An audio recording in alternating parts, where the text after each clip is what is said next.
and welcome to this week's programme. And as the winter nights set in, it's much darker out there, much earlier, isn't it? And it does really feel like winter.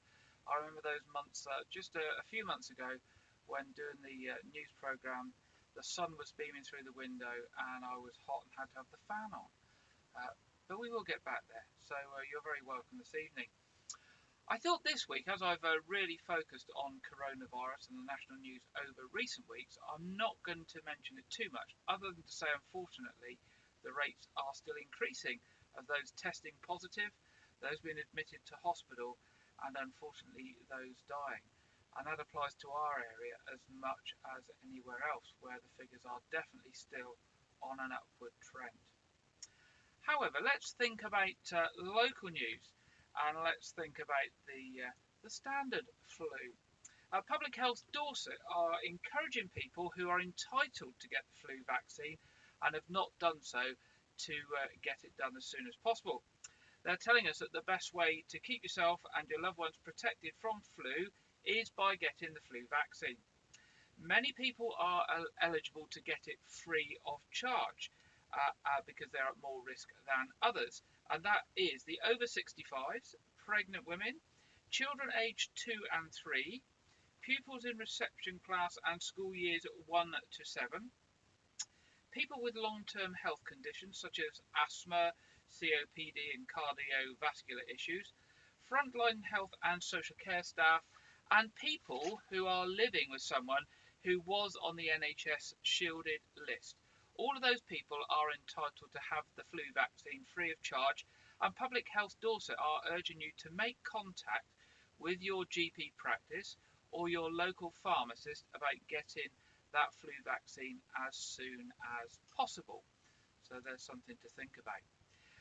Dorset Police are investigating some criminal damage to a boat in Weymouth and have issued a CCTV image of a man they'd like to speak to, and that's now up on the screen. It's not very clear, unfortunately, but that's as good as it gets.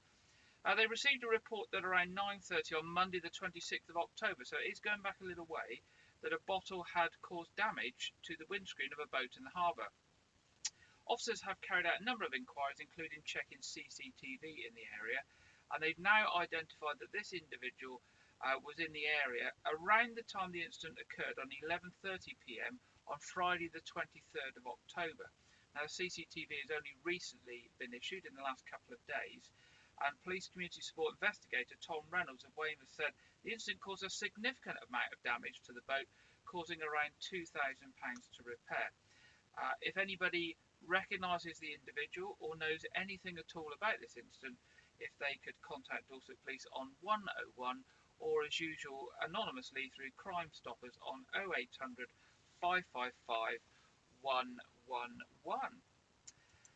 Now an interesting one now. Dorset County Museum have this week appealed for donations to help save part of a mosaic, and you can see the mosaic up on the screen. This was found in a Roman villa in Dorset. The 1,600-year-old Roman floor panel showing a leopard attacking an antelope was unearthed by archaeologists in Dewlish in 1974. The mosaic measures 2 metres by 2.4 metres and was discovered in the grounds of Dewlish House, and it's thought to have formed part of the flooring of a Roman villa. The acquisition will present a perfect opportunity to reunite this mosaic with 2 other fragments from the same mosaic, which are already cared for at Dorset County Museum. Dr. John Murden, the museum's director, said it's a critical part of this county's heritage, as well as being internationally significant. I'm incredibly confident that we will be able to purchase it, so confident that we have already identified a place for it when the museum reopens in 2021 following a £16 million redevelopment. The mosaic is currently subject to an export ban, which means that it can't be taken out of the country. This was originally going to expire in October, but the government have extended it to January 2021 to give the museum time to raise the extra funds. Now it's indicated its intention to buy the mosaic. If the campaign is successful, the mosaic will be installed in the newly developed museum, which will reopen in 2021. So if you would like to help with that, you can donate online by going to the Dorset County Museum website and following the Help Us Secure the Julius Mosaic link. You could be helping to secure a bit of heritage that hopefully should stay in Dorset for people to see in the future.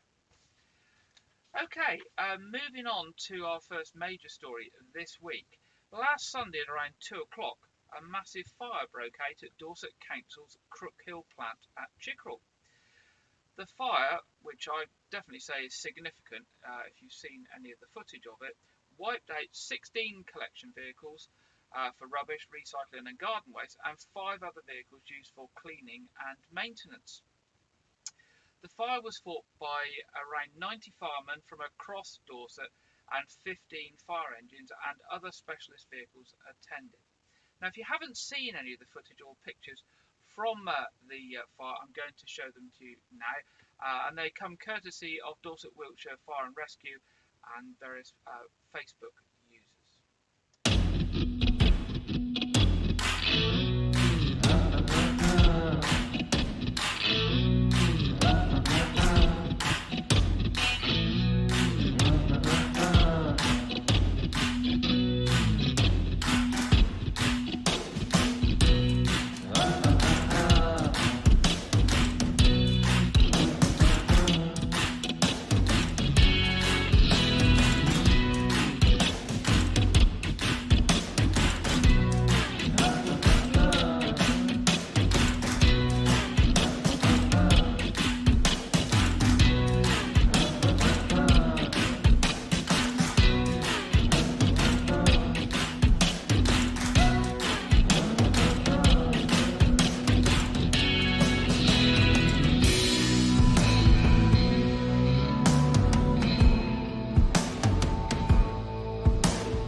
The fire itself caused several £1 million worth of damage, as you can imagine, with the collection trucks being very expensive items. Dorset Council immediately suspended all rubbish collection services, as you would expect, with all of their vehicles having been damaged. However, surprisingly, they were able to resume collections within a couple of days, which personally I think is rather amazing. They brought in bin lorries from as far away as Manchester, Chepstow and Northampton. Tim Wilford from Dorset Council said, fortunately, after the fire on Sunday, we were able to hit the ground running on Monday morning and make arrangements for the delivery of hire vehicles into Crookhill. So far, we have hired 3 26-ton refuse collection vehicles and a smaller 16-ton vehicle. These, along with vehicles in the existing Dorset Council fleet that have been borrowed from other depots, have enabled us to resume collections of black bin rubbish. The council also received lots of messages from hire companies offering their services and other offers of support from other local waste collection businesses. The council have very much appreciated all the efforts and support and help they got, and want to thank everyone for their help in getting things back on track and for everybody's support. Personally, as a council taxpayer myself, I have to say I've been incredibly impressed by the response to this major fire by the council staff and how quickly they've got things back up and running again within 24 to 48 hours. And I think they should all be commended for keeping our local waste collection service going under such difficult circumstances. Moving on. Despite rumours that Christmas is cancelled this year, I can assure you it isn't. However, we do know for all of us it will be very different. Christmas dinners for work or family or for groups or organisations we're involved in will probably be cancelled. What we do and don't do for Christmas dinner this year with our own families will be different or limited. And how we do our Christmas shopping will also have to be considered, with many of us resorting to online shopping rather than going out to local shops or those trips away to the major towns nearby that have better shops than we have locally.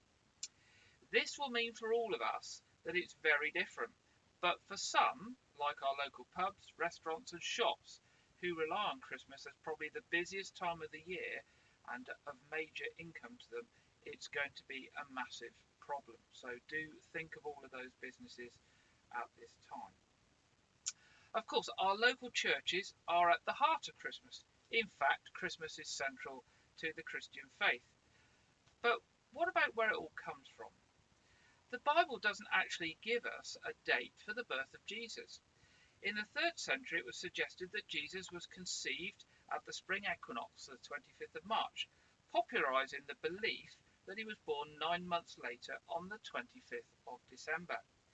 John Chrysostom, the Archbishop of Constantinople, encouraged Christians worldwide to make Christmas a holy day around 1600 years ago in the year 400. In the early Middle Ages, Christians celebrated a series of midwinter holy days. Epiphany, which recalls the visits of the infant Jesus of the wise men bearing gifts, was the climax of 12 days of Christmas, beginning on the 25th of December. The Emperor Charlemagne chose 25th of December for his coronation in the year 800, and the prominence of Christmas Day rose. In England, William the Conqueror also chose the 25th of December for his coronation in 1066, and the date became a fixture both for religious observance and feasting. But of course, the biggest change was in the 1800s. By the 1820s, the significance of Christmas was declining. Charles Dickens was one of several writers who sought to restore it. His novel, A Christmas Carol, was significant in reviving merriment during the festival.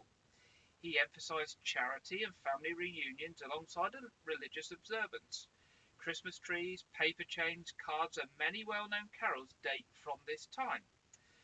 So did the tradition of Boxing Day on the 26th of December, when tradesmen who had given reliable service during the year would collect boxes of money or gifts from their customers. So that's where Boxing Day comes from, boxes of money. So as I said, it's going to be different this year from a church perspective, but Christmas has changed many, many times since it started all those years ago. There will be services and carol services and all the usual things that church does on midnight mass and Christmas Eve and those sorts of things. But for many of them, they will be online rather than in person this year, and we will have to join them from our own homes. Brother Alistair, the rector of WykeRegis, is now going to tell us a bit about what the church in WykeRegis is going to hopefully do this Christmas. Okay. Deck the halls with bells of holly, fa la la la la la la la. Hello everybody. Well, if there's number one question I'm being asked constantly at the moment is, what's happening with Christmas? And I don't think even Boris Johnson, God bless him, knows what's happening with Christmas. But we do this, that we will be celebrating the birth of our wonderful Lord and Saviour, Jesus Christ. So these are our plans at present, and never in my whole life have I been planning Christmas at the end of November. I am one of those people who wants to have Christmas tied up and sorted by the end of September, but it's just not been possible. Now, I think all of us are probably going to be glad to see the back of 2020. However, we want to celebrate the end of 2020 in the best way that we can. So here is what we have got planned. On Sunday, the 20th of December at 6 p.m, I'm waiting. Gary's behind the camera and nodding at me as I go. At 6 p.m, there will be a live stream service of 9 lessons and carols. The traditional carols by candlelight will be streamed from this church, and you can watch it at home with your mince pies and your sherry or your Baileys or your mint holly Baileys or whatever it is you have with your mince pie. You can do that on the 20th of December at 6 p.m. The next evening, how many of you remember back in the spring we were clapping for carers and coming out of our homes and clapping and celebrating and giving thanks for our wonderful NHS? Well, this Christmas, right across the country, I'm discovering that this is breaking out all over the place, that people are doing what's called carols on your doorstep. And what we will be doing this is simply at 7 p.m. we will be having a small group of choristers in here, a small number of people from the Weymouth Concert Town Brass Band will be playing at the back of church, all socially distanced, and we will be live streaming carols and Christmas songs from here, from the Church of All Saints, WykeRegis. And carols, what used to be carols on the square, they're joining in with this, and they're singing it from their homes. And the idea will be at 7 o'clock, come out with your, I don't know, whatever you're drinking to keep yourself warm, and your Christmas jumper and your elf hat or whatever it might be, and let's come out into the open air and sing and celebrate Christmas together. So we are hoping that we can do that, because we haven't been able to do much singing this year, and so we just feel that on that particular night, in a safe, socially distanced way, we can do it within our families or our bubbles. We can sing the praises of God and let the world know that Christmas is coming. We will also, on the evening of Christmas Eve, there will be a live-streamed special for Christmas for children and families. And the time will be at 4 o'clock. And at 4 o'clock on Christmas Eve, we will live stream that out to families, and you will be able to see that on our different platforms of Facebook, Twitter or YouTube. Later that night, we will be having a traditional midnight mass. Now, because of COVID restrictions, if churches are allowed to be open, we will have a capacity of around 50 people, and that service will be ticketed. It's going to be ticketed for two reasons: that we have to monitor the numbers of people attending, but we also have to put everybody through track and trace. So when we know if we can open, we will let everybody know, and you can go online to our website and you'll be able to book in advance for all those who are wanting to attend midnight mass. For the Church of All Saints in St Edmunds on Christmas morning, if we are able to be open, we are going to have a very small, maximum capacity, 25, service of Holy Communion at St Edmund's Church. But they will be the only live services that we will be able to put on, and again, because of restrictions, the numbers will be limited. Now, I want to wish you, if you don't see this before, a really Merry Christmas. We look forward to celebrating this wonderful season where we remember God so loved the world that he sent his only Son, Jesus, so that we might have relationship with God and we might know forgiveness of sins and healing for our world. An opportunity probably to reflect also that this has been a very hard year for all of us. And this can be a time where we can give thanks to God and also pray and remember our loved ones. May God bless you, and may you have a very Merry Christmas. Amen.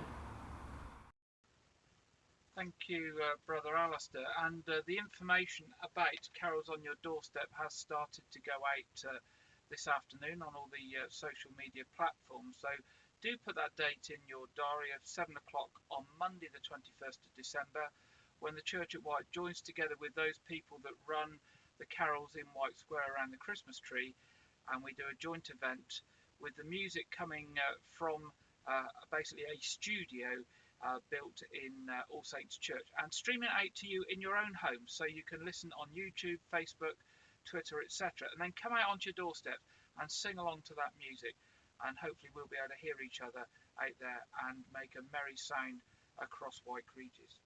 As we said, on Christmas Eve at 4 o'clock, we won't be able to have our usual balloon service in the church where we normally have 300 plus people.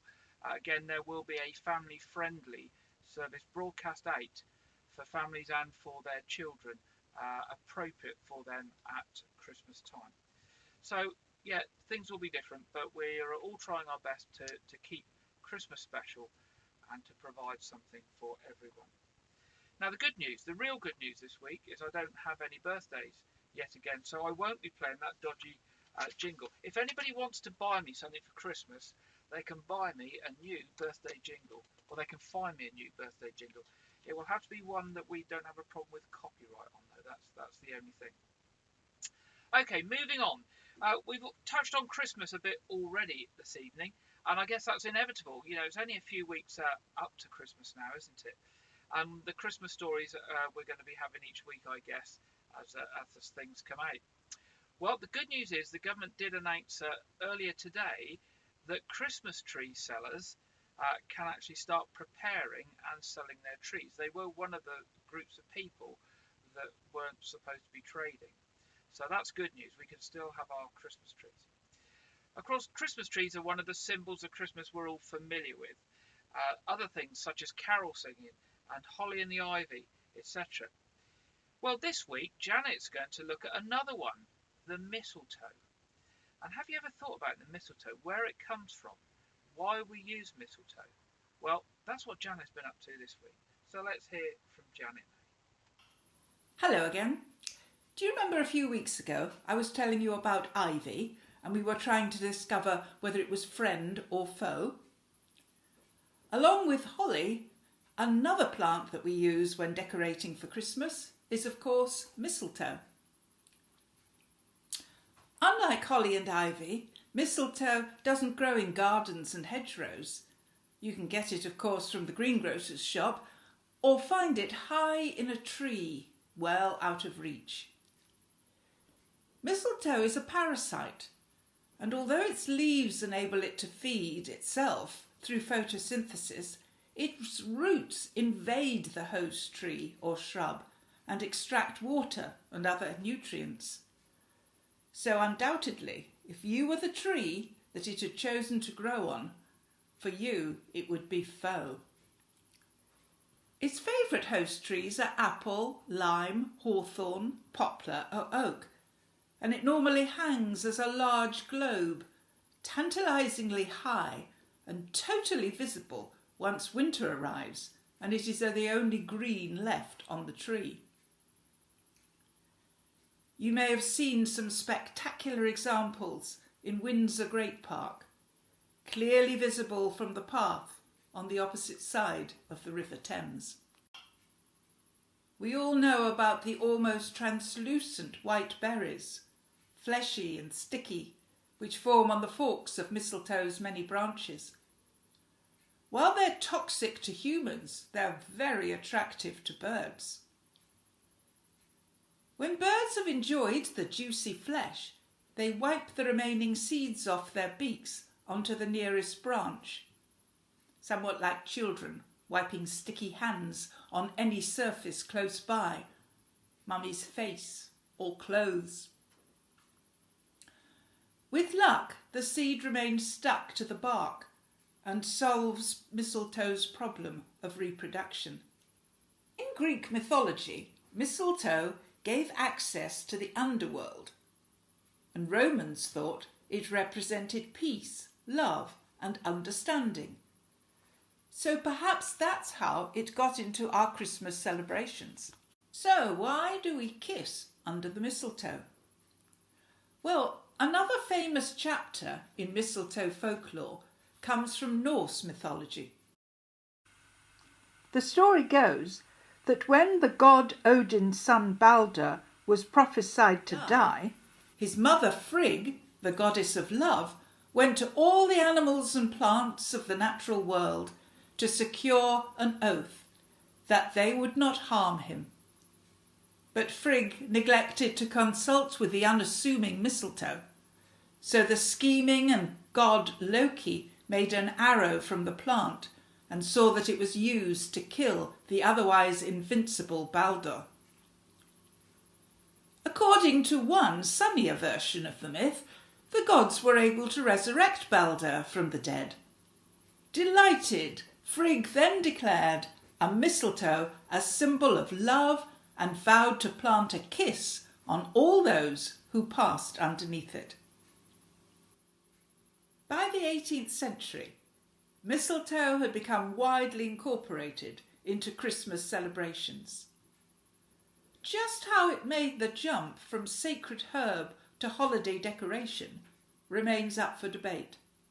But the kissing tradition appears to have first caught on among servants in England before spreading to the middle classes. As part of the early custom, men were allowed to steal a kiss from any woman caught standing under the mistletoe, and refusing was thought of as bad luck. Yet another tradition instructed the merrymakers to pluck a single berry from the mistletoe with each kiss, and to stop smooching once they were all gone. I'm not sure how much kissing you'll be allowed to do this Christmas, but never mind, there's always next year for keeping up these good old traditions. Bye for now. Thanks, Janet, and I wonder how much you learnt about the mistletoe there that you didn't know. Always useful to look back how some of these traditions are actually started, and I'm sure in the weeks ahead we'll find a few more we can look back at and see what we can learn, because I'm learning as well. I learned about Boxing Day today. I didn't know where Boxing Day had come from. I assumed that there were boxing matches on the day after Christmas, not that it was a box for collecting money that you then gave to tradesmen. Our next story tonight has actually caused me some dismay over recent weeks. I've read stories in the local papers about fly tipping. This is when somebody just dumps their rubbish in a farm gate, a council car park, a nature reserve, etc. And it is becoming a real problem. And of course it has been exacerbated by the lockdown.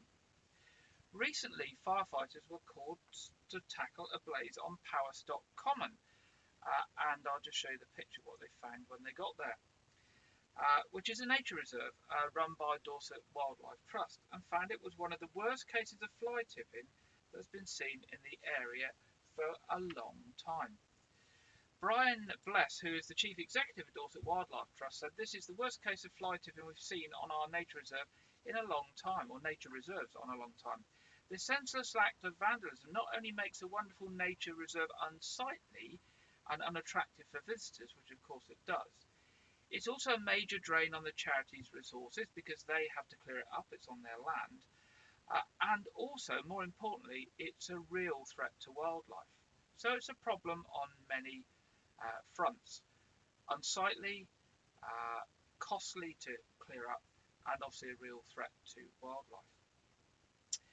One person who has been suffering from fly tipping in his area and is trying to raise awareness of it nationally is someone called the Funky Farmer. His real name is Rich Cornock, and he farms in South Gloucestershire. He's well known for speaking out on farming matters on social media, and is often to be found on BBC Radio on farming programmes. So I thought we'd go off and we would hear from Rich, the Funky Farmer, about what he's found with fly tipping. Oh, hello. I'm a bit grumpy this morning. Flipping fly tippers. I'm going to go along the road in a minute. I spotted yesterday when I was out the tractor a load of junk dumped by someone in the side of the neighbour's field gateway. So I'm going to go have a look, and I'm just going to have a little rant, because do you know what?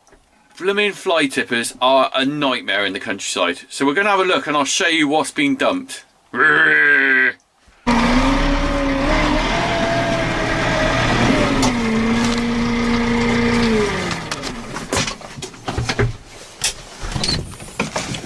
So here we go. Someone's brilliant idea of a day out. They've just come along here, little quiet lane, and they've just dumped this here.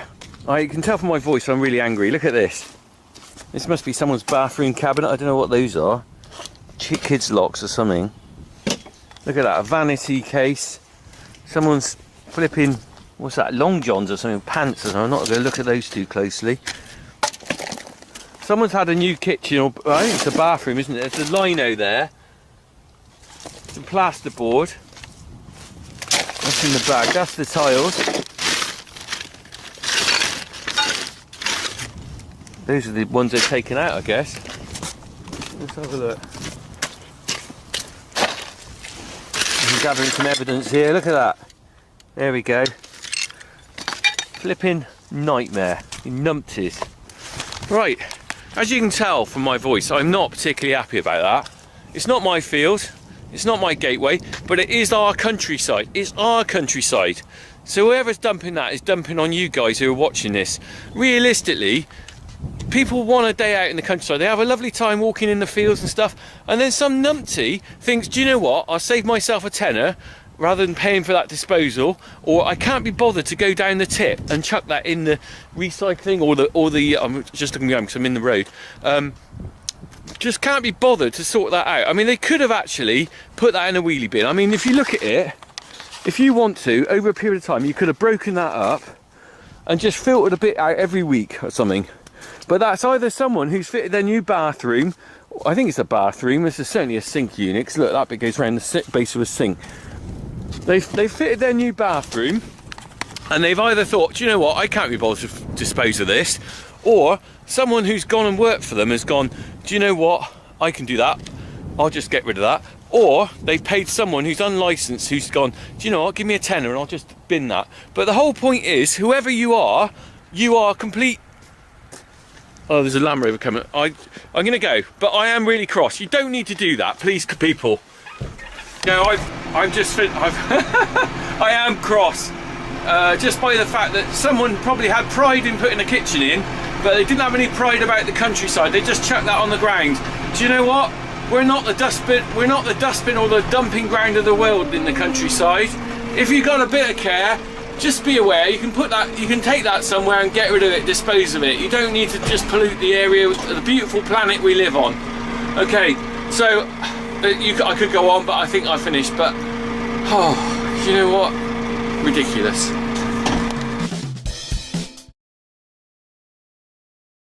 There we go, that's Rich, the funky farmer, telling us about the problem of fly tipping, which is a big problem in the countryside, but it's also a problem in urban areas as well.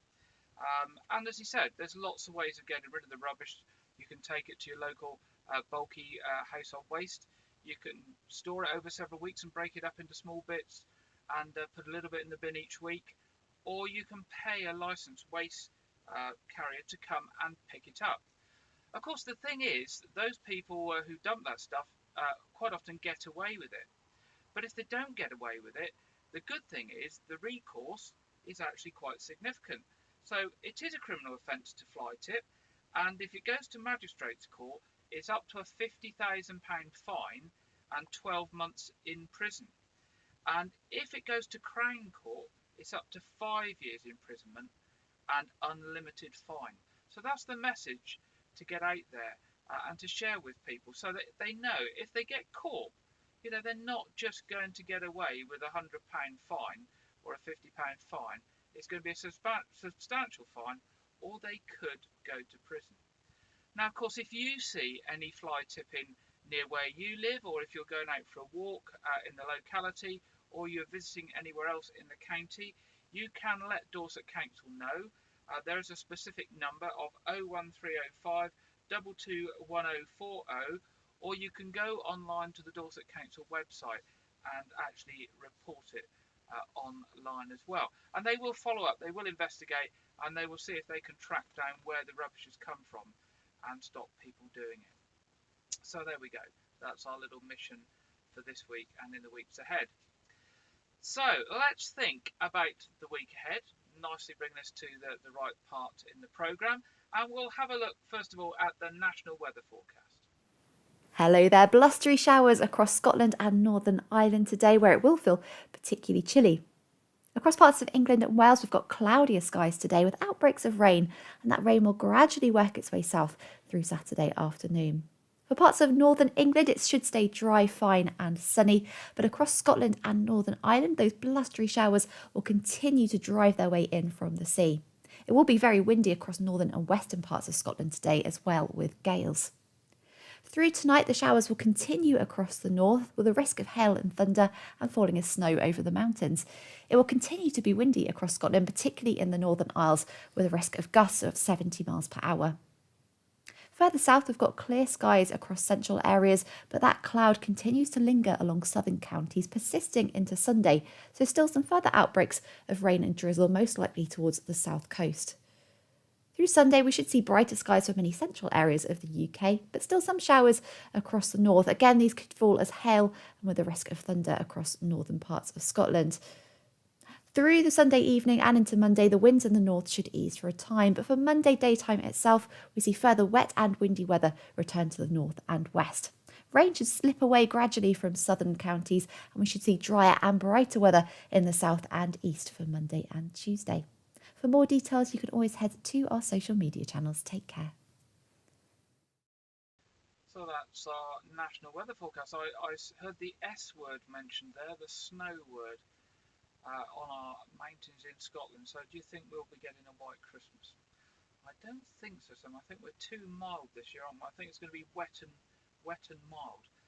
But looking at our own weather locally, this week definitely is a bit of case of wet and mild. Temperatures are going to be mostly between 11 and 13 degrees, and the week is going to be very, very changeable yet again. This sounds very familiar, doesn't it? We've had this for the last few weeks. But the nice thing is that because it is changeable, it is possible to get those nice little sunny interludes and those sunny spells. And we've had a couple of those over the last couple of weeks as well. But we're going to have a high chance of rain most days, unfortunately. But the best days that are likely to be driest are Thursday and Friday, if we're going to get any dry spells at all. So we hope for some dry time on Thursday and Friday. Looking at traffic and travel, each week I seem to have brought up some major roadworks with some major diversions. You remember there's been a couple where the diversions have been sort of 40 or 50 miles. Well, this week there's some major roadworks going on in Dorchester. Now I thought I would mention it to you in case any of you are going to Dorchester or going to the hospital, because it is in the vicinity of the hospital on Bridport Road. And basically, again, the council have brought work forward that was due to be done in January 2021 because things are quieter. So from Monday, the 23rd of November, so that's 2 days' time, Bridport Road in Dorchester will be closed in sections throughout the whole week. During the resurfacing work at the top of town roundabout end of the road, the car park will remain open. However, drivers are advised to find alternative parking when possible, as there will be significant delays getting into and leaving the car park while the works are underway and the road is made safe for cars to get in and out. Drivers are also being advised not to use Poundbury Road in an attempt to travel round the works, as there will be no access from Poundbury Road onto Bridport Road during the resurfacing work in that area. So it is going to be some significant disruption there. But it'll be a good job done, and hopefully with roads quieter at the moment, the council have made a wise decision to do it at this time. Similarly, the works on Commercial Road continue in Weymouth, and they have focused down the other end there because the businesses are closed. And again, hopefully that means that work will complete earlier than expected and will cause less disruption than expected. On the trains, there are amended timetables from Southampton Central through to Clapham Junction and Waterloo this weekend, and also night time in the week ahead. And on Great Western trains, there are amended late night and early morning timetables through this week as well. So that's the traffic and travel. Recent weeks, I've tried to review a movie that's coming up and coming out in the run-up to Christmas. And I thought this week we would touch on the latest version of A Christmas Carol, the movie. Now, we've mentioned Christmas Carol already this evening.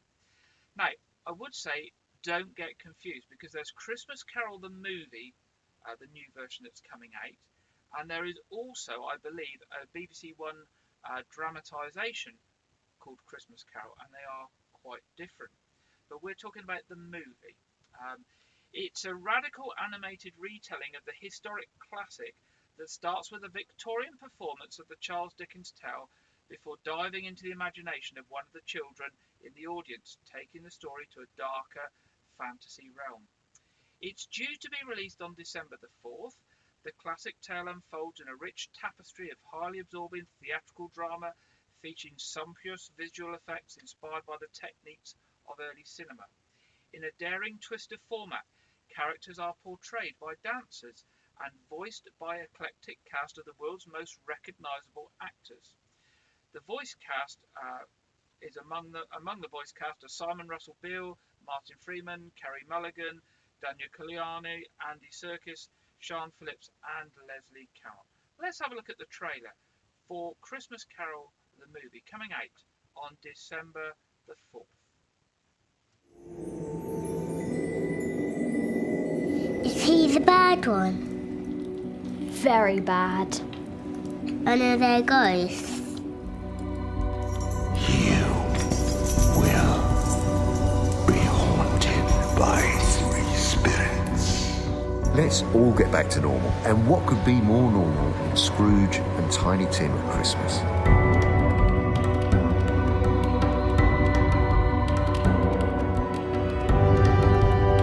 Bah humbug.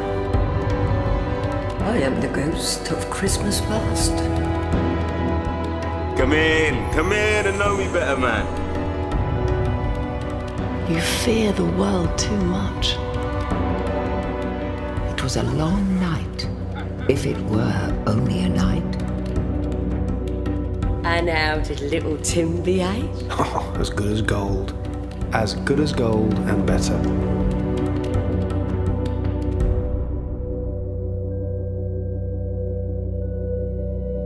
Nothing beats the power of cinema.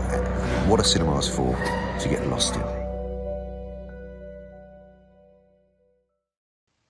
There you go. Originally, when that trailer was done, it's only in cinemas and theatres. We don't know yet quite how it's going to be released with the things as they are, but it is still on schedule for release on the 4th of December. Now, just touching on local events, of course, there isn't a lot going on.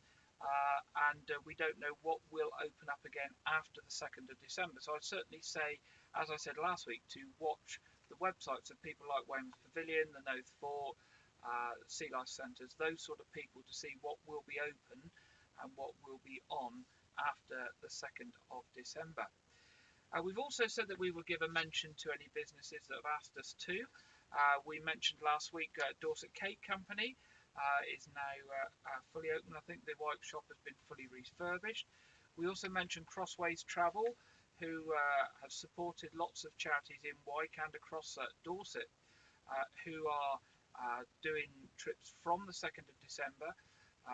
You can book those trips. If they are cancelled, you get a full refund. There's no issue with that. Do pop along to their website and see what they're doing. Also, a reminder that the Fair Trade shop at the Town Bridge, although closed, is trading through its Facebook page, so look for Fair Trade Shop or Fair Bridge Trust. And also, I'd like to say, do support our local takeaway food businesses. You know, whilst our pubs and restaurants are shut, some pubs are doing takeaway food, but certainly our takeaways, our fish and chip shops, our Chinese takeaways, you know, McDonald's, KFC, all those sort of people are still trying to trade as best they can. So do support them. And, you know, do support those pubs that are open doing takeaway food as well. I'd certainly like to mention one, which is Bennett's Fish and Chip Shop, which I used last night and we often use. And I have to say, it's an amazing service. They have an app, or you pick up the phone and you order your food and it gets delivered by taxi for a very reasonable charge. And the food is always hot and fresh. So, you know, lots of other businesses are doing similar things. So do support them.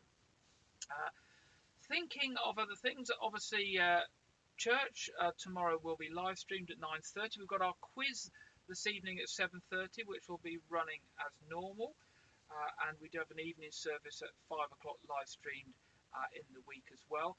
We are starting to put information out about Christmas and what's happening across Wyke at Christmas. So if you are doing anything Christmas themed and you're part of another organisation, do let us know. Send it into news@WykeRegis.tv and we will add that to our programme next week, and we will share it with everybody because we do want to promote things that are happening across the town. Now, I thought before we finish tonight, I would share the latest safety video from the government on coronavirus. Just remind us how to stay safe at this time, and particularly with Christmas coming up. So I'll say goodnight to you, and I'll finish by sharing that video and look forward to seeing you at 6 o'clock next Saturday for the next version of our news programme. As winter approaches, we'll be spending more time indoors. This will increase the risk of coronavirus spreading. The following reconstructions of everyday environments show why washing hands regularly, wearing a face covering, and keeping at least 2 meters apart is vital in controlling the spread. Coronavirus can live for more than 24 hours indoors. You could pick up or pass on the virus by touching a contaminated surface. Washing your hands with soap and water or using hand sanitizer regularly throughout the day will reduce the risk of catching or passing it on. Coronavirus can be found in tiny droplets coming out of your nose and mouth. Wearing a face covering over your nose and mouth reduces the spread of droplets carrying the virus. This means if you have it, you're less likely to pass it on to others. Larger droplets can land on other people or on surfaces they touch. Spreading the virus through droplets is most likely to happen when you are less than 2 meters apart. Smaller droplets, called aerosols, can stay in the air for some time, especially if there is no ventilation. So when you are with people not from your household, you must keep at least 2 meters apart. The risk of spreading the virus through smaller droplets is much less outdoors, where there is more ventilation. Wash your hands, cover your face, make space. These are the 3 most effective ways we can all control the spread of the virus. Remember, if you have any coronavirus symptoms, high temperature, a new continuous cough, or a loss or change in your sense of taste or smell, get a free test by calling 119 or visiting nhs.uk. Together, we will control the virus and stop the spread. Don't forget, hands, face, space.